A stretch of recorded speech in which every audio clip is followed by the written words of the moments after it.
Hey guys, it's KJM and it's hump day. I did not expect to be doing another wig review so soon, but there was literally something I wanted to point out to you guys, especially for those of you that are new at wearing wigs or new at wearing synthetic wigs. You know I wear both, but lately I told you for other reasons I've had to focus in on synthetic wigs. It's just quicker, it's fast. And but I'm gonna be honest, my energy is super down right now because the damn hot comb slipped out of my hand when I was trying to get like right in the corner.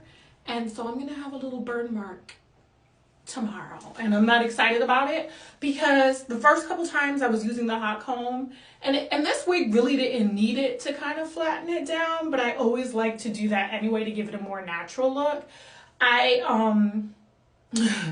kept saying, KJM, you're getting closer to burning yourself. You're getting closer to burning yourself. Well, I did. And so now I'm a bit aggy, but there's so many lessons here that I can share for my new wig wearers. And also if you're experienced, but you don't really dibble and dabble with synthetic wigs, but especially if you're into color, I'm always going to tell you synthetic is going to give you that quick color.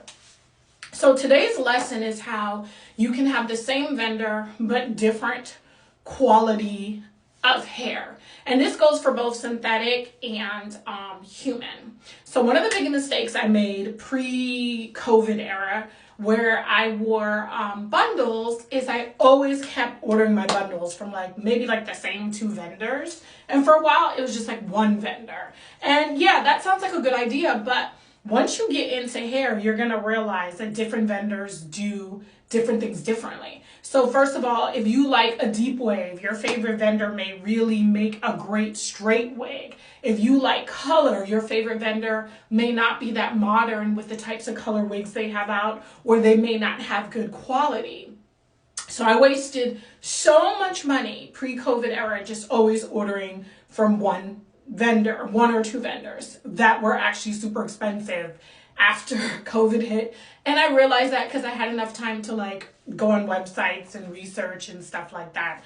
It was a huge mistake. So if you're doing that, so if you like the hair that you're getting and it's the same type of hair you're getting and you like it, that's fine. But just remember, every vendor doesn't do every type of hair great. Some are going, think about burgers, the Big Mac versus the Whopper. I prefer the Big Mac over the Whopper, hands down.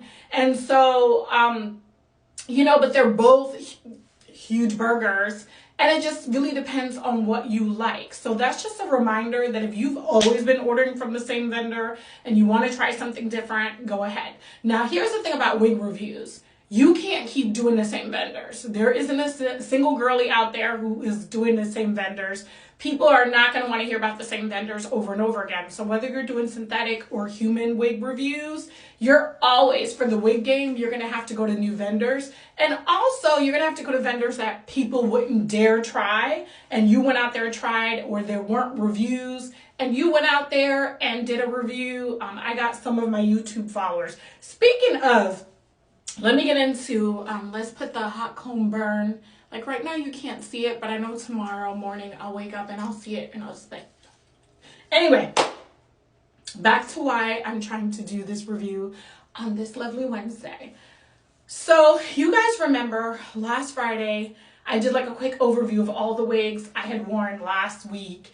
And I had this wig, this white blonde synthetic lace front wig. I actually had to wash it today because this is my second wash for it. I had it on yesterday and it wasn't doing what it came to do. Shout out to my YouTube follower that pointed out in Friday's video that this wig was super thin. I really didn't notice because fresh out of the box, it looked great. So I'm letting you guys know that 3.4 on Amazon, that's about what I would rate this wig. But remember, this wig was $19.99. So when I say it was thin, I noticed the second time I installed it, so yesterday morning, that it was thin right around the tracks. You could actually see, and this is with it being dry. And I didn't notice it the first time because I was so excited about the color.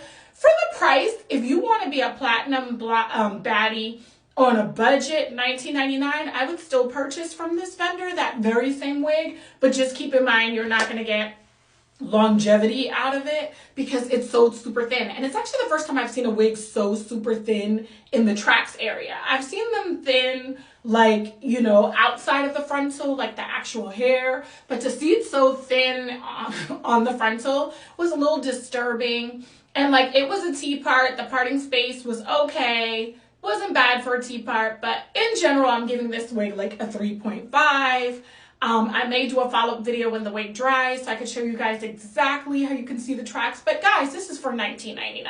For $19.99, it did what it came to do, but that 3.4 in the back, that is super accurate. So today's lesson, let me finally get to it, is that, you know, the same vendor can deliver different things. Immediately yesterday, when I noticed how thin this wig behind me was, I started panicking because I ordered this pink and neon green. So I know it looks like blonde, but it's supposed to be neon green. There's no freaking sun right now in the tri-state area, so I don't think I'm gonna be able to get any good pictures like with sunlight so that I could show you guys that it's green.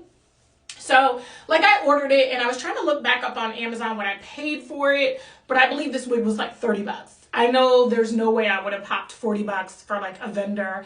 I don't really know, unless it's got a color scheme I just must have. This was affordable. I didn't buy them at the same time. Did not buy them at the same time, and they're not in the same section. So when you find this wig, you're not gonna find this wig. It's in another Slim's May store section. So anyway, actually let me go to the deets for this. Okay, I forgot that I actually have the deets. So see, it's like, it's a lace front, pleat plucked, ready to wear, glueless T-part. Now, I'm gonna tell you this wig, out of all the wigs I've tried, is super big head friendly. I started to install it and then I felt it sliding off my head. I didn't have to crisscross, but I definitely had to like put it in as close as possible in the back. And I still feel like I have enough space where like the clips won't be like pressing on my ears at night or anything like that. So hold on, let me show you the full wig. Okay, she looks fabulous in it, okay? So that's this wig. It's really supposed to be like a neon green, highlighted pink type of thing. So this is not blonde. It looks like blonde in lighting, but it's not blonde. Anyway, so when I noticed yesterday that the white blonde one was so thin, and I only paid 20 bucks for that, I'm like, the next one I ordered from them, I paid 30.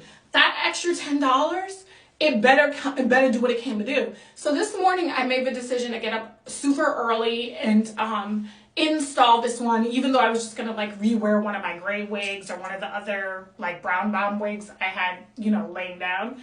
And I was pleasantly surprised. First of all, the white blonde one is about like 24 inches. This, okay, I'm 5'7". This has gotta be about a 30-inch wig. So hold on, let's see. Because it's going like down to my booty. I hope you guys can see. Can you see? Yeah. Okay, step out. So I was like so shocked that it was long. It feels fabulous, pretty lightweight. I really didn't need to put any heat on it, not even like up top. But I did anyway because it's just like a habit of mine. And I was like super surprised. I was so psyched. I was like, oh my God. It's like Pink Friday on a Wednesday. Okay, so yeah, I'm super surprised for that extra 10 bucks. So feeling wise right now, it feels thicker than the white blonde one. Definitely, like I'm even looking in my mirror over here. I'm not seeing any tracks right away. So I'm gonna say that this is a thicker. For the extra 10 bucks, you get more density at least for this wig. Now, I can't promise you everything from this vendor is going to be the same, but I'm going to tell you that 4.0 in the back for the Amazon review is exactly what I would give this wig.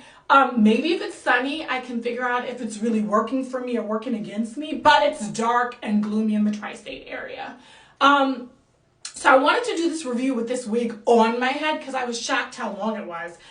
The description didn't tell me how long it was, and I don't remember reading that it was like 30 inches. So maybe for that extra $10, Slim's May came what they came to do. So once again, I'm giving the white blonde one a 3.5, and I'm giving this one a 4 so far. I'll definitely do follow-ups, but I just wanted to like let y'all know how two vendors can be so different and the same vendor can be so different, and they're both on Amazon. All right, it's KJM. It's a baddie on a budget. It's Wednesday, and I'm out.